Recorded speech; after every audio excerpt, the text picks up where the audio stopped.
Indonesia batal menjadi tuan rumah Piala Dunia U20 pada tahun 2023 ini setelah dicoret oleh FIFA. Kerugian ekonomi akibat pembatalan tersebut ditaksir setidaknya mencapai 3,7 triliun rupiah. Proyeksi itu diungkapkan Menteri Pariwisata dan Ekonomi Kreatif Sandiaga Uno. Ia merinci sumber kerugian mulai dari biaya renovasi, sejumlah stadion oleh Kementerian PUPR serta Kemenpora serta dari potensi pendapatan lain yang gagal diraih. Lalu bagaimana pengusaha menutup kerugian dengan dibatalkannya event Piala Dunia U20, di mana para pengusaha sudah jauh-jauh hari mempromosikan untuk mensukseskan event tersebut. Untuk mendiskusikannya, kami sudah terhubung dengan Ketua Umum Asosiasi Pengusaha Indonesia atau APindo, Haryadi Sukamdhani. Selamat pagi, Pak Haryadi. Apa kabar, Pak? Selamat pagi, Pak Hadi dan juga pendengar NG Radio. Oke, Pak Haryadi, dari perkiraan Menparekraf, benar jumlahnya 3,7 triliun rupiah atau lebih, Bapak, dampak dari pembatalan Indonesia sebagai tuan rumah ini? Ya, yang jelas sudah keluar dananya kan dari pemerintah, Mas. Jadi kalau pemerintah sudah mengeluarkan untuk infrastruktur, untuk perbaikan stadion, dan juga persiapan-persiapan lain ya, persiapan lobby. Ini kan lobbynya udah cukup lama ya, intinya melakukan lobby ini. Kalau yang keluar dari sisi pemerintah itu sudah betul seperti itu, 3,5 triliun. Nah, lalu apa yang dirasakan oleh si pelaku usaha ya. Kalau pelaku usaha yang kemarin sempat kita juga mungkin melihat beritanya adalah yang perajin-perajin UMKM ya, yang sudah sempat membuat souvenir dan sebagainya. Namun demikian mungkin nilainya masih belum terkonfirmasi secara menyeluruh. Nah, sebetulnya yang juga disayangkan adalah nomor satu adalah dampak positif dari sisi penyelenggaraan secara ekonomi, Mbak. Jadi artinya di sini kan kita belum menghitung penonton yang akan datang ya. Betul. Itu kan ada 24 tim yang ada ya. Dan tentunya ini sedikit banyak pasti akan menarik pengunjung penonton, karena penonton bola ini mungkin agak berbeda dengan gelaran Asian Games yang lalu ya, karena bola disenangi banyak orang dan membuat mereka itu rela untuk datang gitu. Jadi artinya ada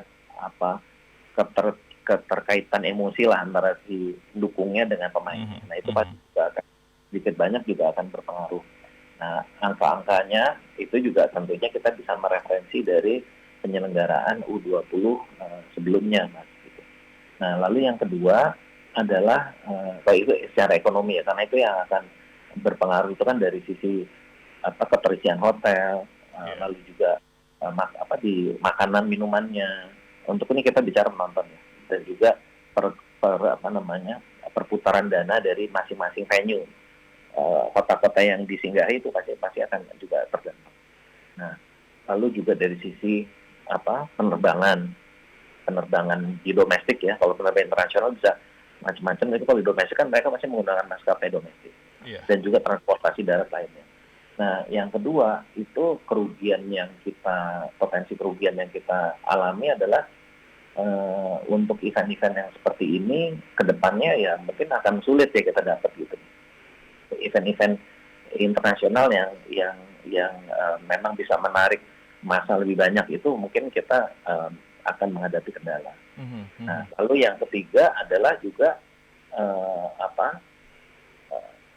lalu bagaimana nasib kita ke depan juga nih kalau ada suatu gelaran apakah itu olahraga atau event-event lain ya yang melibatkan Israel itu nanti gimana gitu kan, itu juga perlu diambil suatu sikap gitu kan. Kalau seperti itu kan nanti orang juga akan berpikir juga, wah ntar udah capek-capek kita mempersiapkan, ternyata tidak nanti buat kehebohan seperti itu.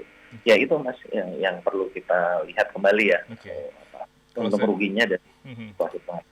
Kalau saya bisa mereview kembali, jadi ada faktor ekonomi, kemudian juga faktor bagaimana dengan keberlangsungan event ke depannya, itu akan berpotensi sulit.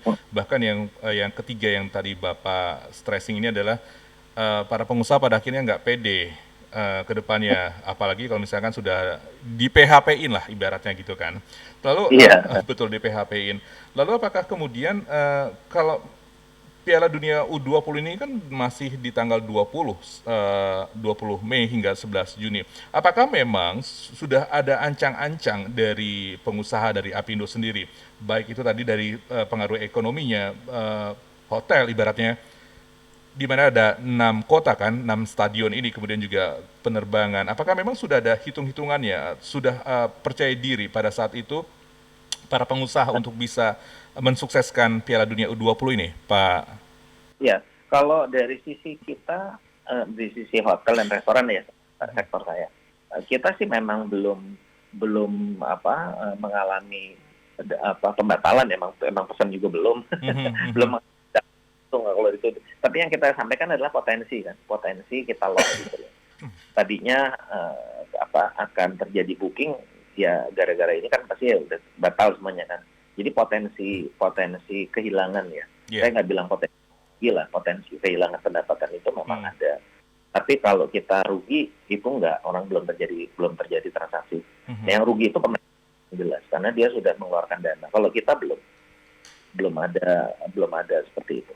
Oke, jadi memang dalam hal ini baru dilihat baru dilihat dari sisi pemerintah aja kan yang potensinya. Ya. Karena tadi sempat disampaikan bahwa loss kerugian ini sampai dengan 3,7 triliun rupiah dan ini yang disampaikan oleh Kemenparekraf. Tapi bagaimana kemudian para pengusaha ini ketika tadi Bapak mengatakan ada hal-hal yang justru akan membuat para pengusaha ini tidak pede jika kedepannya ini akan ada event-event besar tapi kemudian tidak ada kepercayaan diri kembali. Bagaimana kemudian Pak Haryadi meyakinkan bahwa ini bisa kembali meningkatkan atau memberikan kepercayaan diri kembali bagi para pengusaha?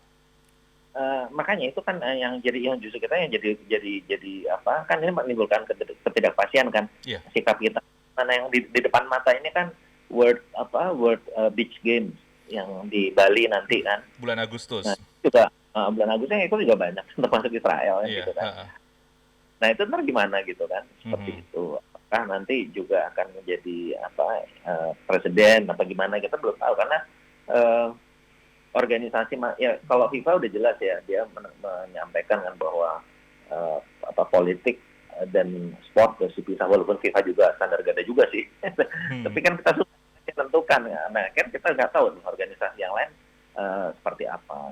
Jadi ini ya memang memang dilema ya untuk Indonesia ini mau bagaimana, karena di satu sisi memang kita itu secara diplomatik kan kita memang mendukung sepenuhnya pembebasan Palestina gitu ya. Tapi di sisi lain organisasi-organisasi itu juga punya suatu aturan juga gitu loh. Seperti itu. Nah, jadi memang ya menurut saya memang kita harus lebih hati-hati lah, lebih bijak juga ya ke depan ini mau bagaimana gitu. Karena memang perjuangan diplomatik memang harus kita lakukan secara konsisten, tapi juga hal-hal yang menyangkut event-event yang seperti ini ya, olahraga, event-event konferensi, itu kan mau tidak mau kan memang melibatkan banyak negara. Termasuk itu nanti bagaimana gitu, karena kalau secara perdagangan kan memang sudah banyak kita baca juga ya Mas ya, perdagangan kita juga dengan Israel walaupun kecil sih, tapi cenderung trennya kan meningkat. Betul. Kita dengan Israel itu posisinya kita, kalau saya tidak salah, kita surplus dong. Pak Haryadi, ini dari catatan kami dari Media Group Network, ini kerugian dari batalnya Piala Dunia U20 ini juga bisa di-highlight hilangnya magnet investor ke Indonesia, kemudian juga hilangnya kesempatan untuk mempromosikan pariwisata dan budaya. Ekonomi kreatif seperti UMKM, seperti yang tadi Pak Haryadi sampaikan, turut rugi dalam mendongkrak pemasukan. Ini belum apa-apa, kita baru kemudian bangkit bukannya usai sih, pandemi masih berlangsung seperti sekarang ini meskipun juga sudah agak meredah.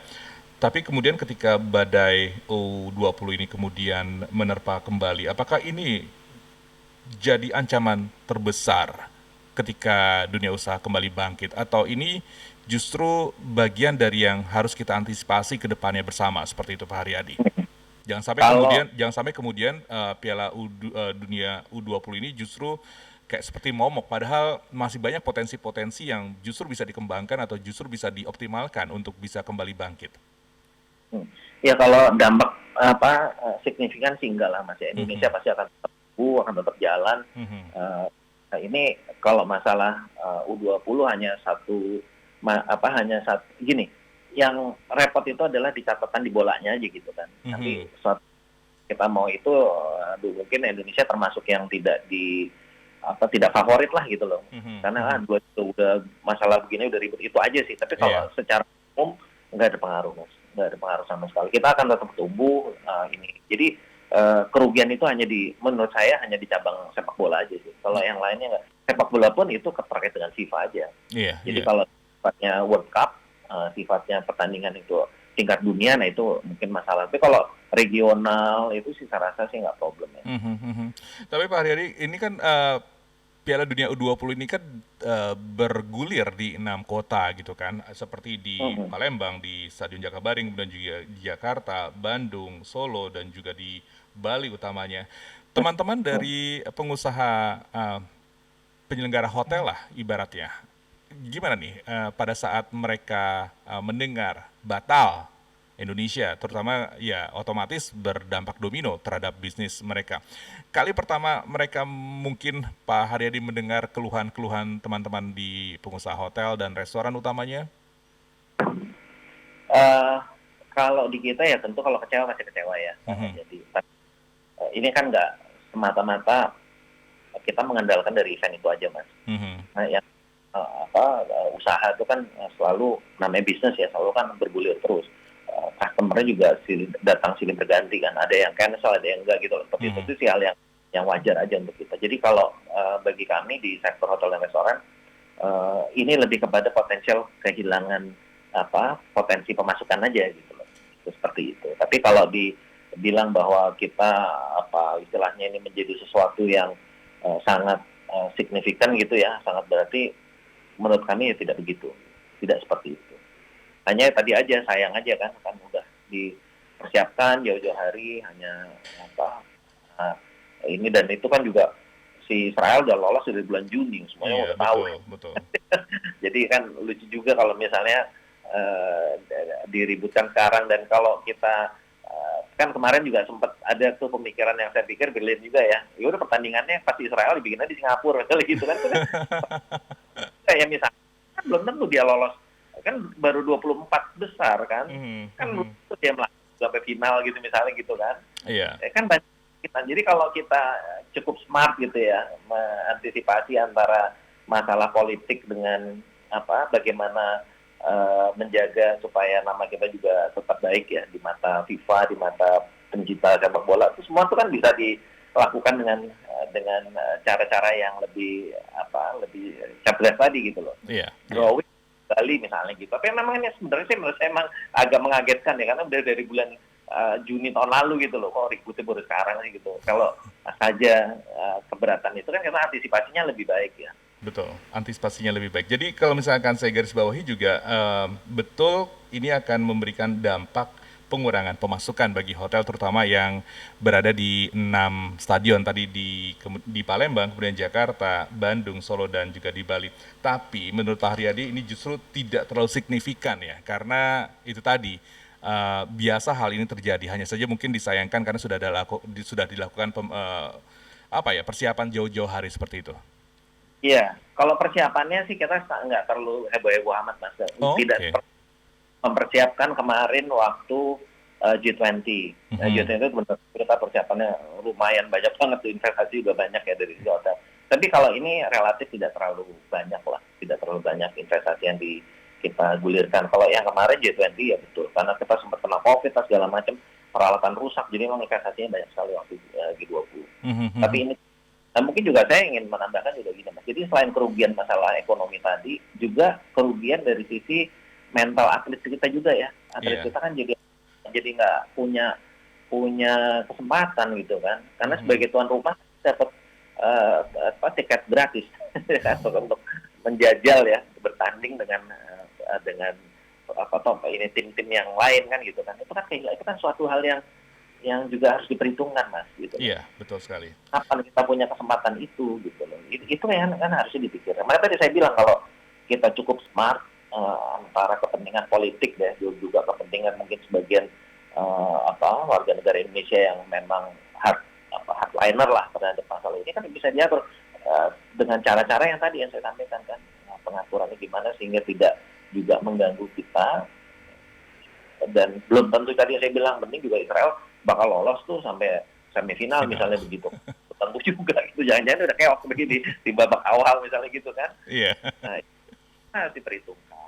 Jadi menurut saya sih ini pelajaran yang sangat mahal ya. Kalau menurut saya sih mahal banget gitu untuk dunia olahraga kita. Oke, pembelajaran yang mahal bagi dunia olahraga, tapi di sisi lain ini juga sebagai pembelajaran juga untuk dunia ekonomi, bahwa karena pada akhirnya juga secara tidak langsung keputusan ini juga membawa dampak terhadap bisnis dan juga bagi teman-teman pengusaha.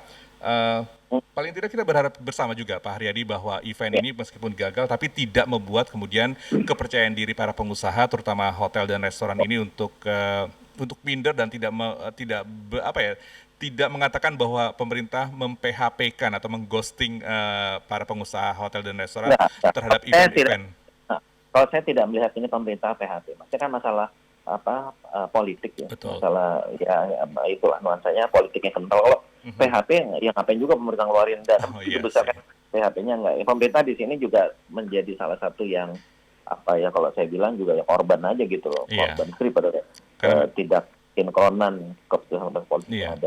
Dan satu hal juga Mas dari sisi yang juga akan mengurangi ya upaya kita itu adalah upaya kita untuk mempromosikan Indonesia, karena bagaimanapun juga ini kan World Cup ya, walaupun cuma untuk usia 20 tahun ya, tapi karena ini tingkatnya World Cup tentunya sorotan terhadap penyelenggara itu akan besar gitu loh.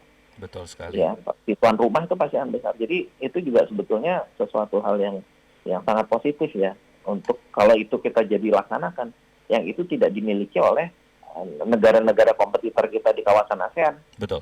Ya kan, boleh aja Thailand turisnya 40 juta orang, tapi sih kan nggak bisa bikin World Cup U20 gitu misalnya kayak gitu. Jadi banyak faktor-faktor yang menurut saya akhirnya ya itu tadi jadi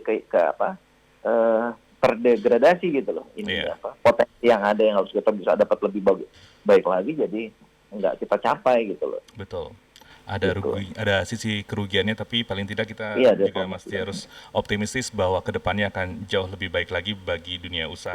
Terima kasih Pak Haryadi Sukandani, Ketua Umum Asosiasi Pengusaha Indonesia atau APindo, atas waktunya bersama kami di Morning Traffic MG Radio Network. Sehat-sehat selalu Pak Haryadi. Ya, terima kasih. Selamat pagi.